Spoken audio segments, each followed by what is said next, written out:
Hello बच्चों, कैसे हो आप सभी लोग।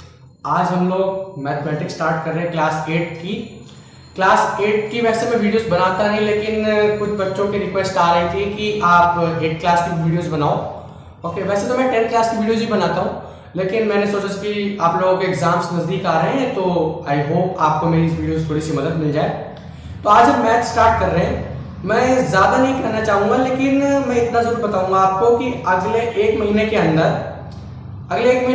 हम लोग आपका पूरा मैथ का और साइंस का सिलेबस खत्म कर देंगे, 1 से 1.5 महीने के अंदर।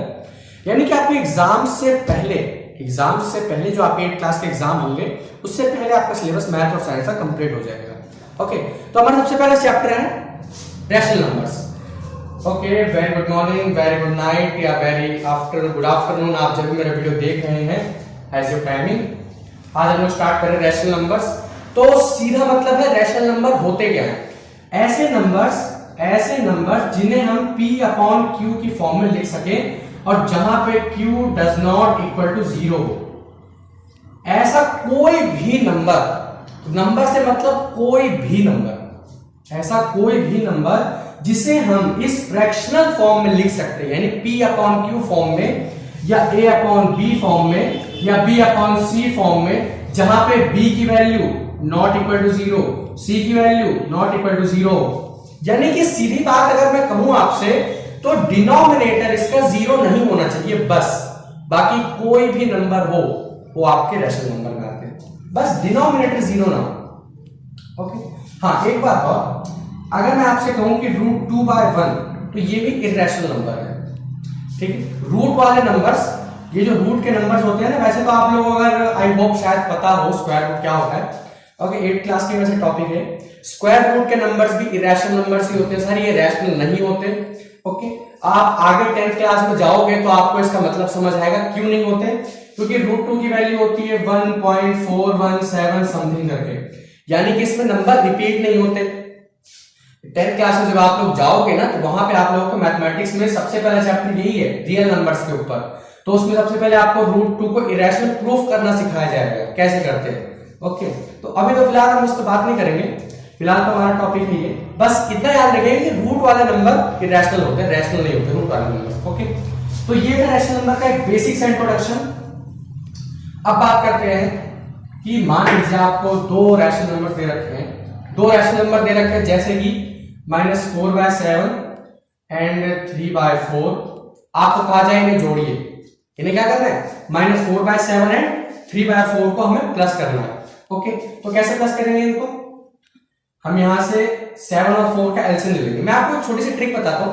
7 और 4 यानी कि एक ऑड है, दूसरा इवन नंबर है, इन दोनों का मल्टीपल ही इसका एलसीएम हो जाएगा।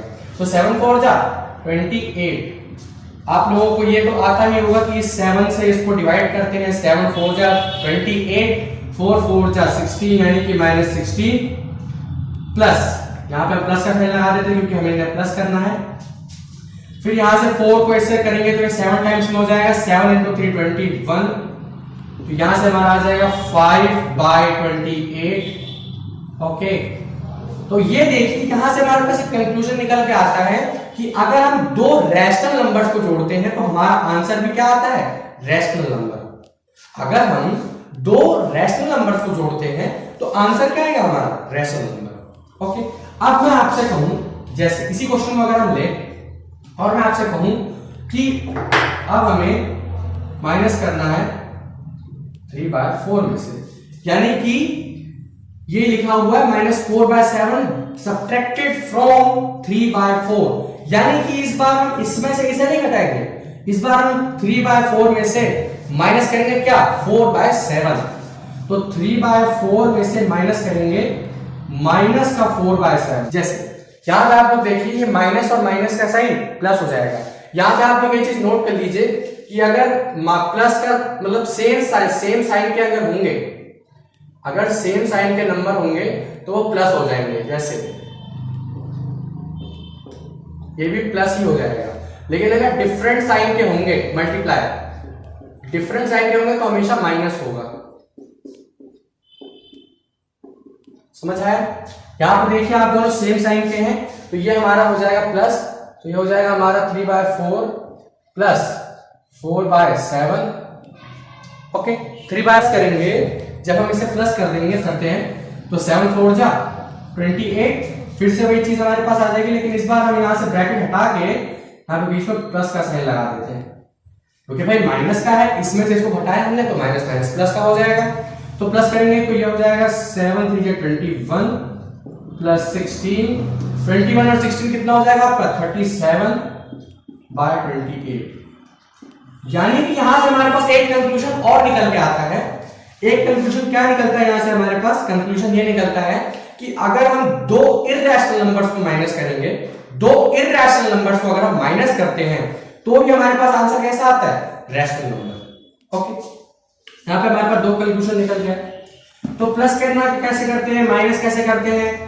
अब एक छोटा सा टॉपिक और ले लेते हैं कि दो नंबर्स आपको दे रखे हैं रैशनल नंबर्स, अगर उन्हें मल्टीप्लाई करेंगे तो क्या आंसर आएगा? जैसे थर्ड है हमारा, मल्टीप्लाई करेंगे जैसे 3/6 मल्टीप्लाइड बाय -4/12।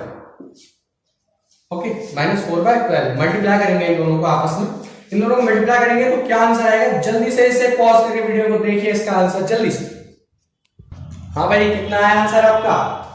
इसका आंसर आ जाएगा आपका 4 3 जा -12 अपॉन 12 6 जा 72। तो यहां से आपका आंसर आ जाएगा -1/6। कितना आ गया आंसर? -1/6। यानी कि यहां से हमारे पास एक कंक्लूजन और निकलता है कि अगर हम दो रैशनल नंबर्स को मल्टीप्लाई करते हैं तो आंसर किसमें आएगा? हमारा रैशनल नंबर में। लेकिन थोड़ा सा डिफरेंस है, यहां पे छोटा सा डिफरेंस है। अगर हम रैशनल प्लस रैशनल करेंगे तो आंसर रैशनल आएगा, रैशनल प्लस इररैशनल करेंगे तो हमारा आंसर इररैशनल आएगा। जैसे कि हमने 4/3 में प्लस किया √2, ये केवल 4 में ही प्लस किया हमने √2, तो 4 + √2 हमारा इररैशनल नंबर है। 4 + √2 इररैशनल नंबर है। ये आप 10th क्लास में पढ़ोगे, अभी आपके मतलब की चीजें नहीं, बस इतना समझ लो थोड़ा सा, ठीक है। फिर रैशनल माइनस रैशनल करेंगे तो भी रैशनल आएगा, रैशनल में फिर माइनस करेंगे इररैशनल तो इररैशनल आएगा, इररैशनल ही आएगा इसका। तो सेम यही चीजें इन पे भी लागू होती है कि रैशनल से रैशनल मल्टीप्लाई करोगे, रैशनल से रैशनल अगर मल्टीप्लाई करोगे आप तो आपका आंसर किसमें आएगा? रैशनल से रैशनल, तो रैशनल ही आएगा।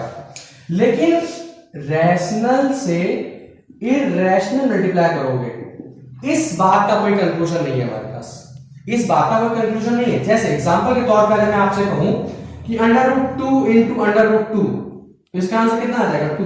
तो 2 तो रैशनल नंबर हो गया, ठीक है। तो एक मान लीजिए मैं 2 को मल्टीप्लाई करूं √2 से, 2 को मल्टीप्लाई करूं √2 से, तो ये हो जाएगा √2 तो √2 हो जाएगा भाई। तो यहां से यहां पे हमारे पास कोई कंक्लूजन नहीं है। अगर मैं आपको बेसिकली बताना चाहूं तो यहां से भी हमारा आंसर कैसा निकलेगा? इररैशनल ही निकलेगा, ठीक है। आइए बात समझ लो। तो ये फिलहाल आपके मतलब की बात नहीं हो, तो मैं आपको कैजुअली बता रहा था ताकि आप लोगों को थोड़ा सा आइडिया हो जाए कि किस तरीके से करते हैं। तो प्लस कर दिया आपने, माइनस कर दिया, मल्टीप्लाई हो गया आपका। अब बात आती है डिवाइड की। कोई भी दो रैशनल नंबर दे रखे हैं उन्हें डिवाइड कैसे करते हैं भाई? आप लोग ये बात जो मैंने अभी आपको यहाँ पे लिख के बताई थी कि सेम साइन के होंगे तो हमेशा प्लस होगा, डिफरेंट साइन के होंगे तो हमेशा माइनस होगा। इंटीजर्स पढ़ लीजिए आप लोग, इंटीजर्स क्या होते हैं, मैं थोड़ा सा इंट्रो दे देता हूं इंटीजर्स का। मान लीजिए ये 0 है और ये मैंने एक नंबर लाइन बनाई, ठीक है। ये नंबर लाइन का ना स्टार्टिंग पॉइंट है ना एंडिंग पॉइंट है। अगर मैं कहना चाहूं तो -∞ से +∞ तक, और बीच में सेंटर है हमारा 0, ठीक। मैं आपको बताऊं कि 0 से जितना लेफ्ट आप लोग चलोगे, 0 से जितना भी लेफ्ट आप लोग चलोगे उतने ही नेगेटिव टर्म्स घटते चले जाएंगे, यानी नेगेटिव टर्म्स होते चले जाएंगे। लेकिन जितना 0 से आप राइट को बढ़ोगे, 0 से राइट साइड में, जैसे 1 2 3 4 5 6 -1 -2 -3 -4, ओके। तो ये -∞ और ये +∞, -∞ और +∞, फिलहाल ये आपके कॉन्सेप्ट की बातें नहीं है, लेकिन फिर भी आप लोग जान लीजिए इंटीजर्स, ठीक है। तो ये -1 इस -∞ से बड़ा है, यानी कि मैं कहूं minus infinity is greater than smaller than -1, minus infinity is greater than -1। Okay, तो यहां तक आपको बात समझ में क्लियरली, कोई दिक्कत कोई डाउट? अब बात करते हैं हम लोग इनकी प्रॉपर्टीज के ऊपर। जैसे आप लोगों ने प्लस किया कोई चीज, जैसे मैं एग्जांपल के तौर पे अगर आपको बताऊं, मान लीजिए आपने 2 नंबर प्लस किए, मान लीजिए a प्लस b प्लस किया, a में b प्लस किया आपने, a में b प्लस किया और b में a प्लस किया, a plus b is equal to b plus a। यह आपकी कौन सी प्रॉपर्टी होती है? ये कम्युलेटिव प्रॉपर्टी होती है, सॉरी फ्रीक्वेंसी, या कम्युलेटिव फ्रीक्वेंसी पर 10th में पढ़ाता हूं तो कम्युलेटिव फ्रीक्वेंसी थोड़ा सा नाम जबान पे रह जाता है। कम्युलेटिव फ्रीक्वेंसी आप मीडियम में पढ़ोगे आगे चल के, तो a plus b is equal to b plus a होता है। ये कौन सी प्रॉपर्टी है आपकी? Cumulative property. दूसरी चीज a bracket plus b plus c is equal to a plus b bracket में और बाहर c।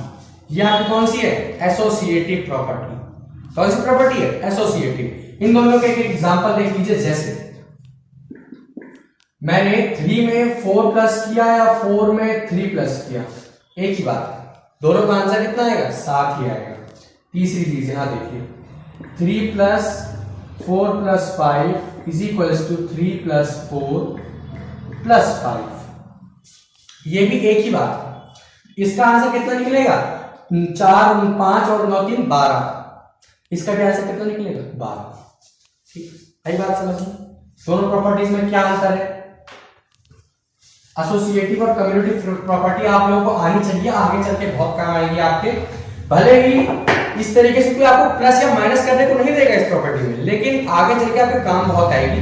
क्योंकि जब आप फैक्टराइजेशन सीखोगे ना आगे टॉपिक्स में, आप जब करोगे तो फैक्टराइजेशन नाम का भी एक चैप्टर है आपके मैथमेटिक्स की बुक में, फैक्टराइज करोगे तो ये प्रॉपर्टी बहुत काम आएगी। Distributive law of property, associative law of property, cumulative property, जो भी है आपकी 3 या 4 प्रॉपर्टीज है, चारों की चारों आपको याद होनी चाहिए। ओके, तो इस तरीके से प्लस माइनस आपने देखा कैसे कर सकते हैं कम्युलेटिव फ्रीक्वेंसी में और उसमें। अब बात आती है एडिटिव इनवर्स। अब बात आती है किसकी? एडिटिव इनवर्स की। भाई ये देखिए, जो भी मैं आपको बता रहा हूं ना, ये ऑपरेशंस हैं। ऑपरेशंस हमेशा ये मतलब नहीं होता कि सर्जरी आप किसी के साथ कर रहे हो। ऑपरेशंस का मतलब कि आप उस नंबर्स के साथ क्या क्या तोड़ मरोड़ के क्या दूसरा चीज, क्या नई चीज बना सकते हो आप उससे। ठीक है, आप उस नंबर को तोड़ के मरोड़ के क्या नई चीज बना सकते हो, इसी को कहते हैं ऑपरेशंस। हम रैशनल नंबर्स के ऊपर ऑपरेशन कर रहे हैं। किस तरीके का ऑपरेशन? डिस्ट्रीब्यूटिव प्रॉपर्टी लगा के देखते हैं क्या आंसर आता है हमारा, कम्युलेटिव लॉ ऑफ प्रॉपर्टी लगा के देखते हैं क्या आंसर आता है हमारा, एडिटिव इनवर्स करके देखते हैं आंसर क्या आता है हमारा। ओके, तो एडिटिव इनवर्स क्या होता है? Additive inverse, additive inverse, additive inverse क्या होता है हमारा? एडिटिव इनवर्स होता है कि जैसे मैंने लिख रखा है माइनस ए अपॉन बी, तो ये हो जाएगा equal to A upon B के, यानी कि माइनस ए अपॉन बी का मॉड एडिटिव इनवर्स कहलाता है। माइनस ए अपॉन बी का मॉड आगे चल के आप हायर क्लासेस में पढ़ोगे, 10th में, आई होप सो 10th में आप लोग पढ़ोगे मॉड क्या होता है। मॉड का मतलब होता है कि जैसे इस मॉड के अंदर कोई भी नेगेटिव वैल्यू है, कोई भी नेगेटिव वैल्यू हमेशा पॉजिटिव ही आएगी, यानी कि मॉड में नेगेटिव वैल्यू नहीं रह सकती।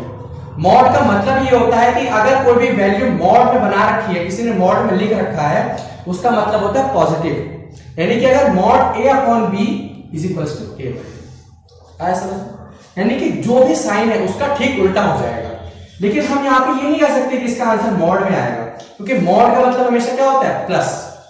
लेकिन मान लीजिए अगर मैं इसे केवल ए अपॉन बी लेता तो इसका answer minus A upon B आ जाता। समझ रहे बात? ठीक, आगे चल के आप जब मॉड के बारे में पढ़ोगे ना, इसका पूरा नाम होता है मॉडुलस। आगे चल के जब पढ़ोगे तो आपको क्लियरली समझ आएगा, फिलहाल आपके काम का नहीं है, मैं आपको ज्यादा हायर एजुकेशन में ले जा रहा हूं, लेकिन क्योंकि आपके काम आएंगे इसलिए मैं आपको बता रहा हूं। ओके, मॉड का मतलब होता है पॉजिटिव और नेगेटिव दोनों ही। अगर यहाँ पे सिर्फ पॉजिटिव लिखा हुआ है, मॉड के अंदर कोई पॉजिटिव वैल्यू दे रखी है, तो इसके दो टर्म्स बनेंगे। एक तो पॉजिटिव जो तो अंदर है वो भी, एक नेगेटिव भी बनती है। लेकिन अगर अंदर नेगेटिव दे रखा है तो उसके केवल पॉजिटिव आंसर ही आएगा, बस ये मतलब होता है मॉड का। ठीक है, तो यहाँ पे फिलहाल मॉड वॉड नहीं लगाएंगे। तो ये होती है आपके एडिटिव इनवर्स कि कोई भी टर्म हो, जैसे a अपॉन b है तो इसका माइनस a अपॉन b हो जाएगा, और माइनस a अपॉन b है तो इसका a अपॉन b हो जाएगा। जैसे -4/-3 है तो इसका कितना आंसर होगा, -4/-3 का आंसर कितना होगा, कमेंट बॉक्स में जरूर बताइएगा। ठीक है, इसका आप लोग खुद बताइएगा -4/-3 का कितना आंसर होगा। अब बात करते हैं एडिटिव इनवर्स। आपने देख लिया कैसे निकालते हैं, एक मैं बता देता हूं आपको। -3/5 है तो हो जाएगा 3/5, और अगर 3/5 है तो हो जाएगा -3/5 एडिटिव इनवर्स इसका, और इसका एडिटिव इनवर्स ये हो जाएगा। ओके, आई बात समझ में। अब बात आती है हमारी मल्टीप्लिकेटिव इनवर्स की, मल्टीप्लिकेटिव इनवर्स की। लेकिन उससे पहले मैं आपको बता दूं कि एडिटिव इनवर्स पे भी कम्युलेटिव प्रॉपर्टी और एसोसिएटिव प्रॉपर्टी लगती है। कैसे, जैसे यहां पे देखिए, सबसे पहले हम बात करते हैं कम्युलेटिव प्रॉपर्टी की। ठीक है, जैसे मैंने आपको बताया था कम्युलेटिव प्रॉपर्टी क्या होती है, a + b = b + a होता है, a + b = b + a होता है कम्युलेटिव प्रॉपर्टी। लेकिन जैसे मैंने आपको नंबर दे दिया -3/4 + 7/4 = इसका हो जाएगा 3/4 माइनस, और दूसरा नंबर मैंने आपको दे दिया 3/4 - 7/4, ये रहेगा यहाँ पे आंसर आपका 3/4 - 7/4। अब मैं इसका अगर आपको कहूं कि आप इसका एडिटिव इनवर्स करके निकालें, तो अब हम एडिटिव इनवर्स के साथ और कम्युलेटिव प्रॉपर्टी लगा के इसको प्लस करेंगे। ओके, तो कैसे करेंगे, ये हो जाएगा 3/4 माइनस का है तो प्लस का हो जाएगा, ये प्लस का है ये माइनस का हो जाएगा। सेम इसका अपोजिट, सेम अपोजिट, बिल्कुल अपोजिट, ज्यादा कुछ अंतर नहीं। 7/4, यहां से 4 आ गया, इनको माइनस करेंगे तो हो जाएगा 3 - 7। सेम यहाँ पे 4 आ गया, यहाँ पे प्लस कर देंगे, यहाँ पे दोनों भी माइनस ही होंगे क्योंकि दोनों में डिफरेंट साइन है, तो हो जाएगा -4/4 = 4/4। ये आ गया इसका आंसर। ओके, आई होप आपको समझ आया होगा कैसे हम इसको प्लस कर सकते हैं या माइनस कर सकते हैं कम्युलेटिव फ्रीक्वेंसी के साथ। प्लस माइनस इस तरीके के इसमें काफी सारे क्वेश्चंस हैं। ओके, बहुत सारे क्वेश्चंस हैं। आप इन क्वेश्चंस को मेरी वीडियो देखने के बाद, सारे कॉन्सेप्ट समझने के बाद अच्छे से अटेम्प्ट कीजिए। मैं आपको गारंटी देता हूं इस बात की कि आप एक भी क्वेश्चन मिस नहीं करोगे रैशनल नंबर का। मैक्सिमम रैशनल नंबर से 5 नंबर का या 4 नंबर का सवाल आ जाता है मैक्सिमम, अगर मैं आपसे बोलूं तो। ठीक है, एक बात और समझिए, जैसे मल्टीप्लिकेटिव इनवर्स आप लोगों ने देखा होगा। मल्टीप्लिकेटिव इनवर्स क्या होता है आपका, जैसे मल्टीप्लिकेटिव इनवर्स मैंने आपको कोई नंबर दिया जैसे कि -3/4, तो इस बार अगर मैं आपसे कहूं इसका मल्टीप्लिकेटिव इनवर्स कीजिए -3/4 का, तो इसका मल्टीप्लिकेटिव इनवर्स हो जाएगा -4/3, -4/3। ठीक है, -4/3 इसका मल्टीप्लिकेटिव इनवर्स हो जाएगा। बस आप इतना समझिए कि एडिटिव इनवर्स में साइन चेंज हो जाते हैं, नंबर वैसा ही रहता है। मल्टीप्लिकेटिव इनवर्स में सिर्फ और सिर्फ रेसिप्रोकल हो जाता है। ओके, आई होप आपको समझ आया होगा। ठीक है, अब बात करते हैं कि ये तो आपने देख लिया एडिटिव इनवर्स, मल्टीप्लिकेटिव इनवर्स। जैसे मैंने अभी आपको बताया कि एडिटिव इनवर्स में सिर्फ और सिर्फ क्या चेंज होते हैं, साइन चेंज होते हैं। जैसे -a/b का क्या हो जाएगा, a/b बस। तो वैसे ही -1 का कितना हो जाएगा 1, और 1 का कितना हो जाएगा -1। हाँ, तो सीधी बात है, कुछ नंबर्स के लिए सारी चीजें सेम होती है पहले से। जैसे मल्टीप्लिकेटिव इनवर्स में ये बात लागू होती है, जैसे वो मैंने अभी आपको बताया। मल्टीप्लिकेटिव इनवर्स 1 का मल्टीप्लिकेटिव इनवर्स 1 ही होता है, 1 का मल्टीप्लिकेटिव इनवर्स 1 ही होगा बस, और -1 का -1 ही होगा। मल्टीप्लिकेटिव इनवर्स में क्या करते हैं, रेसिप्रोकल करते हैं, तो 1/1 लिखेंगे ये भी 1 आएगा, और 1/1 लिखेंगे 1 ही आएगा। ठीक है, सेम -1 लिखेंगे तो भी -1 अपॉन 1, यहां से -1 ही आंसर आएगा, ठीक है। तो -1 का भी सेम होता है। अब बात आती है जीरो का मल्टीप्लिकेटिव इनवर्स क्या होता है। जीरो का मल्टीप्लिकेटिव इनवर्स क्या होता है। जीरो नेगेटिव तो होता नहीं, अगर मैं आपसे कहूं कि -0, ये तो होता नहीं -0, ठीक है। -0 अगर नहीं होता तो पॉजिटिव 0 रहता है हमेशा। तो जीरो का मल्टीप्लिकेटिव इनवर्स 0 यानी कि ये कितना हो जाएगा 1/0। 1/0 का मतलब होता है नॉट डिफाइंड। आप आगे चल के 10th क्लास में, जब आप लोग 10th क्लास में जाओगे तो ट्रिग्नोमेट्री आप चैप्टर पढ़ोगे, उसमें टेंजेंट थीटा की वैल्यू, साइन थीटा की वैल्यू, कॉस थीटा की वैल्यू, ठीक है। साइन थीटा में तो नहीं आता वैसे, कॉस थीटा की वैल्यू में भी आपका 0 नहीं है, नॉट डिफाइंड नहीं आता, ठीक है। टेंजेंट थीटा की वैल्यू में और सेक थीटा की वैल्यू में, कॉसेक थीटा की वैल्यू में और कॉट थीटा की वैल्यू में। साइन और कॉस में नहीं आता, साइन थीटा और कॉस थीटा में नहीं आता। वैसे मैं क्यों आपको बता रहा हूं, आप लोग अभी से डर जाओगे मेरे मतलब में, ठीक है। इन 4 वैल्यूज में नॉट डिफाइंड का केस आता है, बाकी साइन थीटा में नॉट डिफाइंड का केस नहीं आता। नॉट डिफाइंड आगे पढ़ोगे, इसको इंफिनिटी भी कहते हैं। ये जो साइन है ना आपका, ये बड़ा सा, ये वैसे छोटा बनाता हूं मैं, लेकिन ये आपको शायद छोटा दिखेगा नहीं। अगर आपसे कहूं लेटा हुआ 8, सीधी बात आप समझो, लेटा हुआ 8, ठीक है। इसको हम नॉट डिफाइंड भी कहते हैं कई जगह पे, और बहुत सी जगह पे ये इंफिनिटी के लिए भी यूज होता है। नॉट डिफाइंड के लिए तो कहीं कहीं एनडी भी लिख देते हैं या कंप्लीट नॉट डिफाइंड भी लिख देते हैं, लेकिन हम लोग मैथमेटिक्स में इस इंफिनिटी को ही नॉट डिफाइंड के रूप में ले लेते हैं। क्यों ले लेते हैं? क्योंकि इनफिनिटी जो है, इनफिनिटी की कोई फिक्स वैल्यू नहीं है आपकी, इनफिनिटी की कोई भी फिक्स वैल्यू नहीं है।